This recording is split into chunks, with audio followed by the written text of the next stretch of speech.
21শে ফেব্রুয়ারিতে কি হতে চলছে? আন্তর্জাতিক মাতৃভাষা ও শহীদ দিবস 21শে ফেব্রুয়ারি শুক্রবার নগরবাসী ও যান চলাচলের জন্য বেশ কিছু নির্দেশনা দিয়েছে ঢাকা মহানগর পুলিশ ডিএমপি। দিবসটি সুশৃঙ্খলভাবে উদযাপন এবং বিড়ম্বনা এড়াতে সাধারণ জনগণ ও সব ধরনের যানবাহন চলাচল নিয়ন্ত্রণে নির্দেশনা দেওয়া হয়েছে। বুধবার ডিএমপির উপ কমিশনার মিডিয়া মোহাম্মদ তালেবুর রহমান সংবাদ বিজ্ঞপ্তিতে একথা জানান।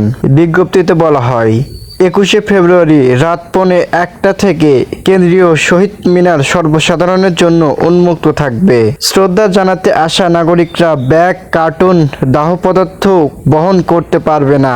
শ্রদ্ধা জানানোর জন্য পায়ে হেঁটে চলাচলকারীরা পলাশী ক্রসিং থেকে ভাস্কর্য ক্রসিং ও জগন্নাথ হল ক্রসিং হয়ে কেন্দ্রীয় শহীদ মিনারে যাবেন। শ্রদ্ধা নিবেদন শেষে রোমানা ক্রসিং হয়ে দোয়েল চত্বর দিয়ে বের হবেন। মহান ভাষার মাস। 21-এর চেতনা অন্যায় ও বৈষম্য প্রতিরোধের প্রেরণা।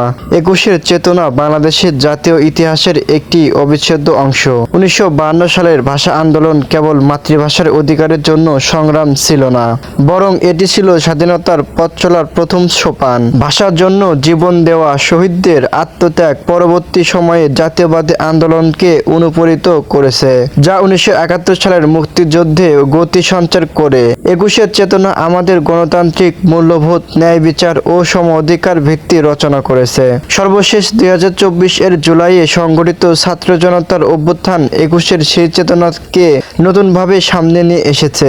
2024 সালের 5 জুন বাংলাদেশ সুপ্রিম কোর্টের হাইকোর্ট বিভাগ 2018 সালের 4 অক্টোবর জারি করা চাকরির ক্ষেত্রে কোটা বাতিলের পরিপত্রকে অবৈধ ঘোষণা করে। এর ফলে পুনরায় কোটা প্রথা চালু হওয়ার সম্ভাবনা দেখা দেয়, যা শিক্ষার্থীদের মধ্যে তীব্র অসন্তোষের জন্ম দেয়। শিক্ষার্থীরা কোটা সংস্কারের দাবিতে রাজপথে নামে এবং এই আন্দোলন দ্রুত সারা দেশে ছড়িয়ে পড়ে।